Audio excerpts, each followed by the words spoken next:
एक चैप्टर मैंने ये 2 पेज में कवर कर रखा है। फिर ये ऑर्गेनिक का हाइड्रोकार्बन चैप्टर है, ये मैंने 2 पेज में ऐसे कवर कर रखा है। और ये चीज़ अगर रिपीटेडली रिवाइज किया जाए डेली तो 5 मिनट में भी ये चैप्टर्स हो जाते थे। कुछ चैप्टर्स 10 मिनट में हो जाते थे रिवाइज, और उसके बाद क्वेश्चंस लगाने में जो टाइम लगा वो लगा।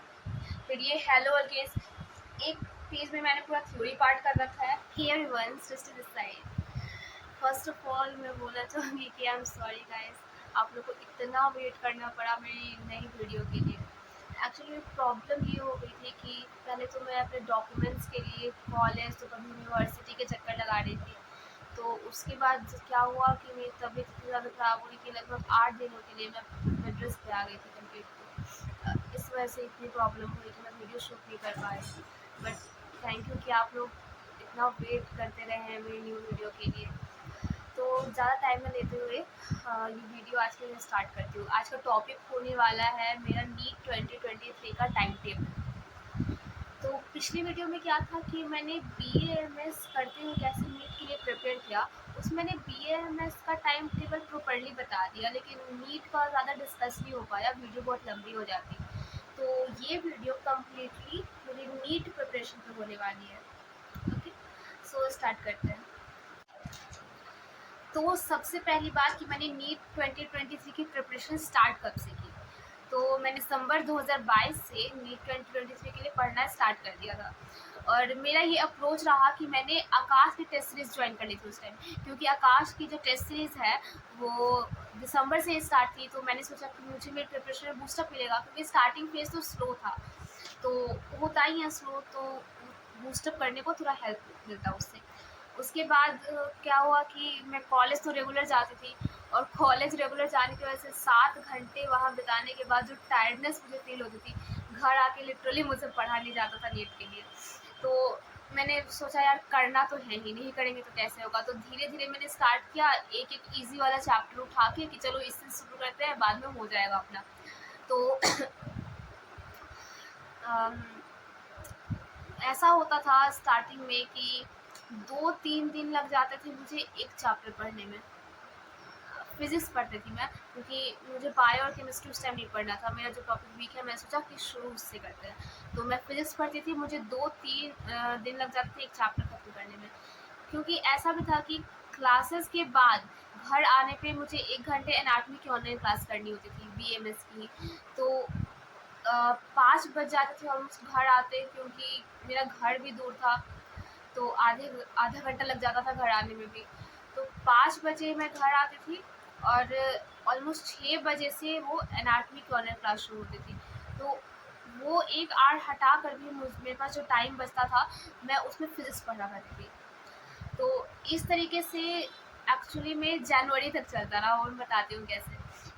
तो कॉलेज के साथ साथ मैं क्या करती थी कि जैसे कॉलेज ख़त्म हुआ तो कभी कभी मैं अपनी फ्रेंड के हॉस्टल चली जाती थी। फिर वहाँ हम दोनों साथ में मिलकर फिज़िक्स से क्वेश्चन सॉल्व किया करते थे। या फिर कभी मैं कॉलेज एब्सेंट रही तो फिर हम लोग ऐसे ही साथ में फिज़िक्स के क्वेश्चन सॉल्व किया करते थे। और उसके बाद एक्चुअली मैंने सोचा क्या कि मुझे स्टार्टिंग में सिर्फ फिज़िक्स ही करना है, क्योंकि मेरा फिज़िक्स का ऐसा मतलब कंडीशन था कि आज तक मुझसे कभी 25 क्वेश्चन से ज़्यादा सॉल्व ही नहीं होते थे। टेस्ट हो या फिर नीट हो, मुझे कभी भी 25 क्वेश्चन से ज़्यादा सॉल्व नहीं होते थे फिज़िक्स में। तो टाइम मैनेजमेंट और फिज़िक्स, ये 2 मेरी सबसे वीक पॉइंट रही है। तो इस बार मैंने अपनी इन दोनों वीकनेस पे ही फोकस किया है।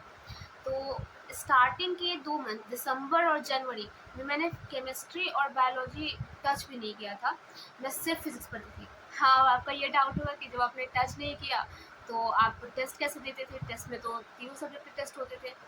तो हाँ, ऐसा है कि जब टेस्ट हुआ करता था तो 1 या 2 दिन पहले जो शेड्यूल में रहता था वो चैप्टर्स मैं देख लिया करती थी, कि बस देख के जितना हो सके बस उतना दे देना है। क्योंकि मुझे क्या करना था कि मुझे अपनी स्ट्रैटेजी ख़राब नहीं करनी थी टेस्ट शेड्यूल की वजह से। क्योंकि मुझे 2 साल से पता है कि हाँ, मैं कहाँ लैग कर रही हूँ, और मुझे उस पॉइंट पे और लैग नहीं करना है, क्योंकि अगर ऐसा होता है तो मेरा रिज़ल्ट फिर से नहीं निकलेगा। तो इस हिसाब से मैंने जनवरी तक सिर्फ फिज़िक्स पढ़ा है। और मुझे ये लास्ट 2 ईयर से पता चला कि हाँ, मेरे लिए केमिस्ट्री को अगर 1 मंथ मिलता है और बायो को 1 मंथ मिलता है, तो भी मैं इन 2 सब्जेक्ट्स में इतना कर लूँगी कि मेरा सिलेक्शन हो जाए। बस फिज़िक्स की सब्जेक्ट ठीक हो जाए, ये मेरी अप्रोच रही थी। तो इसमें मैंने क्या किया कि जनवरी तक तो सिर्फ फिज़िक्स मैंने किया, लेकिन फिज़िक्स अब तक ख़त्म नहीं हुआ था। तो फिर लगता है कि हाँ, अगर अ, फ़ेब तक भी मैंने सिर्फ फिज़िक्स किया तो मुझे टाइम मिलेगा या नहीं केमिस्ट्री और बायो के लिए। क्योंकि कॉन्फिडेंस ठीक है, लेकिन ओवर कॉन्फिडेंट भी नहीं हो जाना ना कि एक ही मंथ में कर लेना है। टाइम ना हो तो ठीक है, लेकिन है तो उसे एफिशिएंटली मैनेज करते हैं। तो मैंने फ़ेब से मैंने केमिस्ट्री पढ़ना स्टार्ट किया था। तो केमिस्ट्री पढ़ते-पढ़ते फिर फ़ेब खत्म हुआ, साथ में पैरेलली फिज़िक्स चल रहा था। और हाँ, फ़ेब एंड तक मेरा फिज़िक्स ऑलमोस्ट खत्म था, बट एक चैप्टर ऐसा भी था कि मैंने छोड़ रखा था कि मैं वो मार्च में करूँगी फिज़िक्स का, या तो मुझे करना ही नहीं था, लेकिन फिर मैंने मार्च में कर लिया था उसे। तो इस हिसाब से मेरा फ़ेब में केमिस्ट्री चला। और मार्च मार्च में, जैसे कि मैंने बताया कि मैं कॉलेज भी कम जाती थी, और मिड मार्च में हमारा वैकेशन भी हो गया था। तो मुझे फिर पूरा दिन मिलता था मार्च में, तो उसमें कोई कमी नहीं होती थी, मैं पूरा दिन पढ़ सकती थी। तो मार्च से मैंने बायो पढ़ना स्टार्ट कर दिया था। फिर क्या हुआ कि फिर हमारी क्लासेस अप्रैल में स्टार्ट हुई। तो फिर मैं अप्रैल में क्लासेस स्टार्ट होने के बाद भी कोचिंग गई थी। हमारे कुछ टेस्ट होने वाले थे कॉलेज में, इस वजह से भी, और मुझे हॉस्पिटल में कुछ काम रहता था, तो उस वजह से मुझे जाना पड़ता था। तो लास्ट मैं 5 अप्रैल तक ऐसे क्लास गई हूँ, और उसके बाद से मैंने क्लास बंद कर दिया था। मैं क्लास नहीं जाती थी। 6 अप्रैल से 6 मई तक मैंने लाइब्रेरी में ज्वाइन की थी। तो हाँ, ऐसा भी था कि हाँ, 5 अप्रैल तक मैं क्लास गई हूँ। मुझे एक डर लगता था, यार मैं इतने दिन क्लास जा रही हूँ, क्या मेरा होगा? क्योंकि कोई ऐसा नहीं था जो इतने दिन क्लास आता हो और नीट के लिए प्रिपरेशन कर रहा हो। तो मुझे खुद के लिए डर लगता था कि क्या मैं सही से कर रही हूँ, मुझसे एफिशिएंटली मैनेज हो रहा है। But it really work for me. और उसके बाद मैंने 6 अप्रैल से 6 मई के लिए लाइब्रेरी ज्वाइन की थी फॉर कंप्लीट 1 मंथ। तो उस दौरान क्या था कि मैं यूँ तो कॉलेज से पूरा कट गई थी, लेकिन स्टार्टिंग में मुझे थोड़ा डिस्ट्रैक्शन हुआ था, क्योंकि ऐसा था कि उस 1 मंथ में हमारे कुछ टेस्ट हुए थे, और कुछ और वाइवा स्टार्ट हो गया था। तो ऐसा कभी भी नहीं हुआ था कि मैंने कोई एग्ज़ाम छोड़ा हो।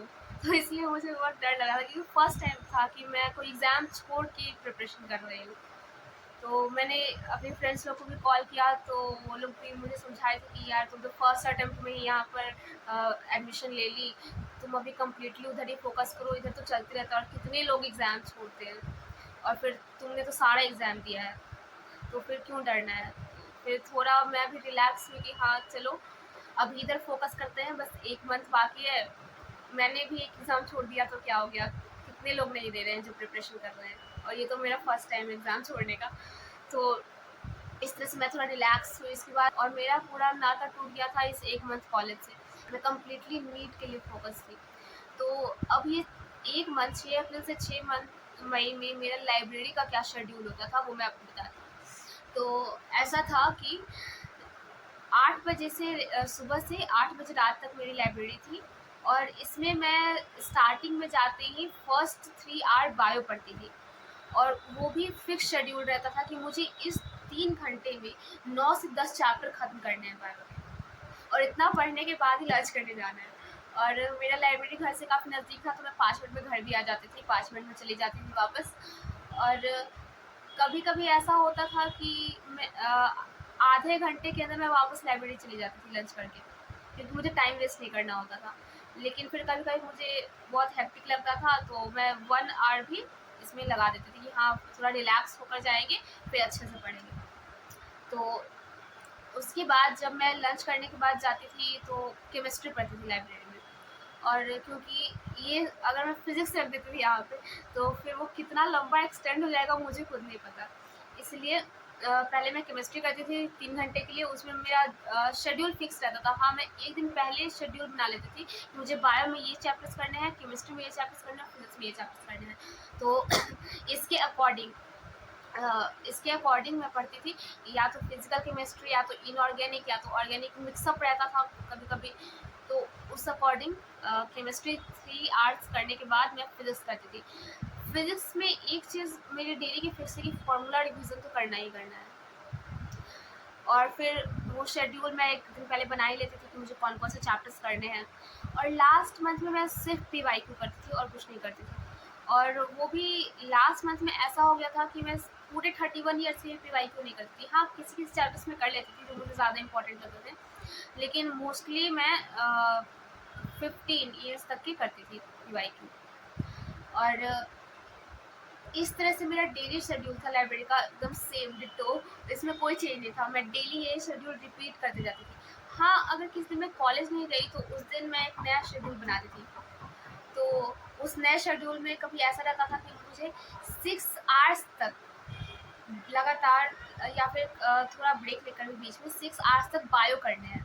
और उस 6 आवर में मुझे बायो के 20 चैप्टर्स कंप्लीट करने हैं, और मैं ऐसा करती भी थी। और उसके बाद फिज़िक्स या केमिस्ट्री या दोनों थोड़ा-थोड़ा करती थी। तो इस तरीके से मैंने लास्ट मंथ में मुझसे जितना हो पाया मैंने उतना मैनेज करने की कोशिश की। हाँ, एक प्रॉब्लम थी। एक्चुअली हुआ क्या था कि अप्रैल जब आ गया था तो उस टाइम तक मेरा बायो का ये हाल था कि बहुत सारे चैप्टर्स ऐसे हैं जो मैंने अभी तक एक बार भी नहीं पढ़ा बायो में। और अप्रैल आ चुका था। बस वो जो पैनिक का लेवल था वो मैं बता नहीं सकती हूँ। मुझे इतना पैनिक हो रहा था यार, अप्रैल आ गया और अभी तक बायो के कितने सारे चैप्टर्स मैंने एक बार भी नहीं किए हैं।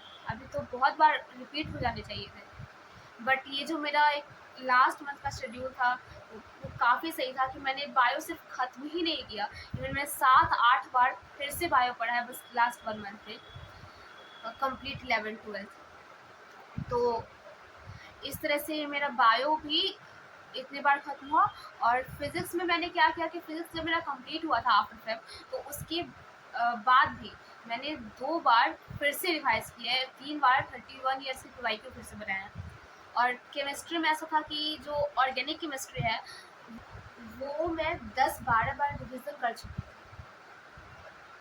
क्योंकि ऑर्गेनिक केमिस्ट्री का मेरा ऐसा कॉन्सेप्ट रहता था कि मुझे एक चैप्टर है वो 10 मिनट में करना है, फिर कोई एक चैप्टर है मुझे 5 मिनट में करना है, कोई चैप्टर मुझे 15 मिनट में करना है, कोई ज़्यादा बड़ा है वो मुझे 20 मिनट में करना है। उसका टाइम फिक्स रहता था कि हाँ, मुझे इतने चैप्टर्स इतने टाइम में करने हैं। तो उस हिसाब से 10-12 बार मेरा ऑर्गेनिक रिवाइज़ हो चुका था।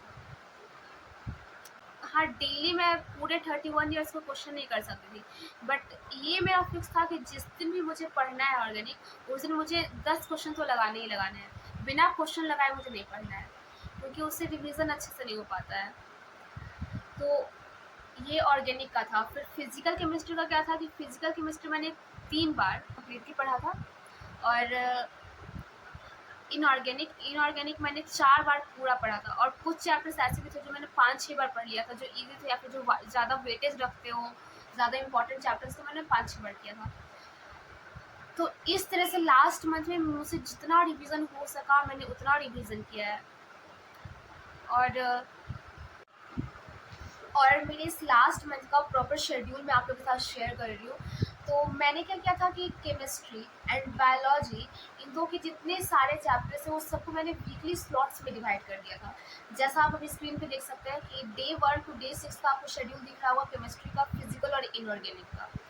तो इसमें मैंने ऑर्गेनिक नहीं रखा है, क्योंकि ऑर्गेनिक के लिए मैं क्या करती थी कि ऑर्गेनिक मैं डेली लाइब्रेरी जाने से पहले या फिर लाइब्रेरी से आने के बाद किया करती थी क्वेश्चन प्रैक्टिस के साथ। तो हाँ, कभी-कभी मैं इस ऑर्गेनिक की जगह फिज़िक्स के फॉर्मूला रिवाइज़ भी कर लिया करती थी। तो फिज़िकल और इनऑर्गेनिक इस तरीके से एक वीक में मैंने पूरा रिवाइज़ किया था। इस तरह से फिज़िकल और इनऑर्गेनिक केमिस्ट्री एक वीक में कंप्लीट रिवीजन हो जाता था। और वैसे ही आप देख सकते हैं अभी बायोलॉजी का स्लॉट, बायोलॉजी का टोटल 3 स्लॉट्स था, 3 डेज़ का स्लॉट। तो डे 1 में मैंने रखा है क्लास 12 की कंप्लीट बायोलॉजी, डे 2 में रखा है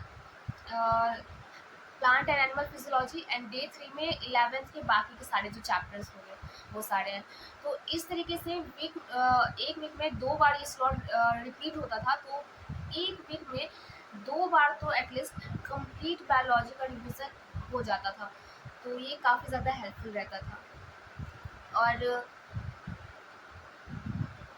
तो अभी आपको स्क्रीन पे एक टाइम टेबल दिख रहा होगा जो कि मेरे रिवीजन के दिनों का है।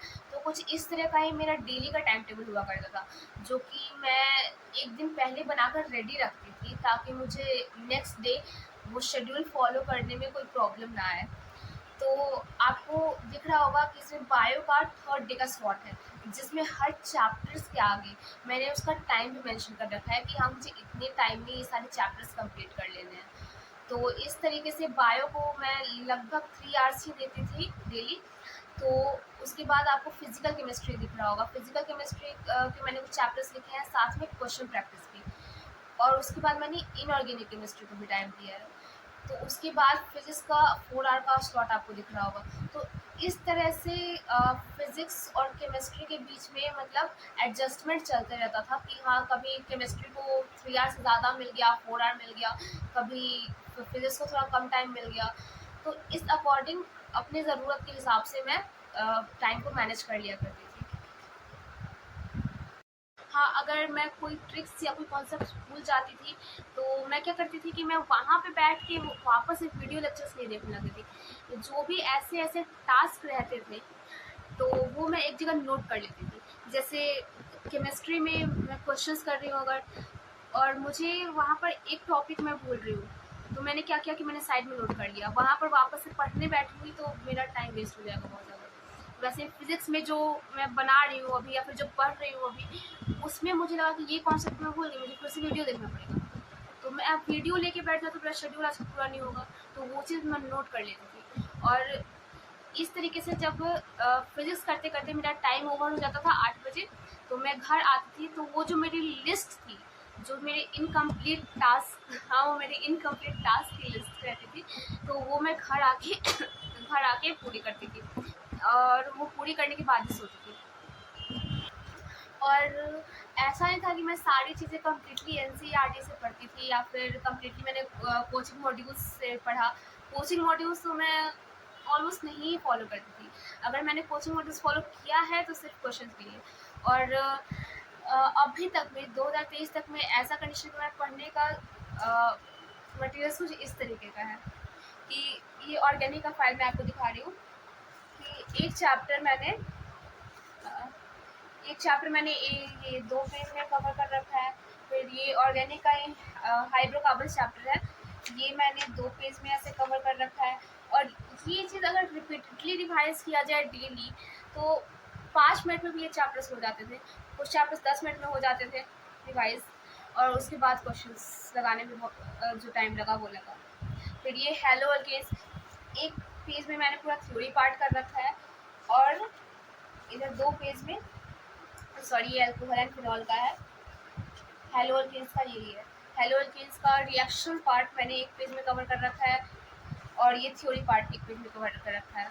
तो इस तरीके से मेरे नोट्स होते थे कि हाँ, मैं एफिशिएंटली रिवीजन कर सकूँ। अब मैं पूरा बुक लेके बैठूँगी तो मुझसे उस तरीके से नहीं हो पाता था कि हाँ, मैं पूरा बुक लेकर मैंने बैठा और मुझसे 10 मिनट में या 5 मिनट में पूरा चैप्टर रिवाइज़ हो गया, तो नहीं। तो एफिशिएंटली रिवीजन करने के लिए कि 5 मिनट में, 10 मिनट में जो चैप्टर्स हो सकते हैं वो हो जाए, तो इस तरीके के मैंने शॉर्टकट्स बना रखे हैं। फिज़िक्स में भी है ऐसा। फिज़िक्स में तो लास्ट टाइम रिवीजन के लिए ऐसे-ऐसे फॉर्मूला शीट्स भी हैं कि तुरंत-तुरंत इससे मैं तुरंत रिवीजन कर सकती हूँ सारे फॉर्मूलाज़। ये मैंने लास्ट टाइम रिवीजन के लिए बनाया था। सो ये था मेरा daily time table NEET preparation का, कि कैसे मैंने बीएमएस करते हुए साथ में नीट का प्रिपरेशन किया। और मुझे इसी वीडियो में बताना था कि मैंने कौन-कौन से बुक्स फॉलो किए हैं, बट ये वीडियो इतनी लंबी जा रही है कि मुझे अब नेक्स्ट पार्ट में ही बताना पड़ेगा। So if you like my content, do like, share, subscribe to my channel. Thank you for watching.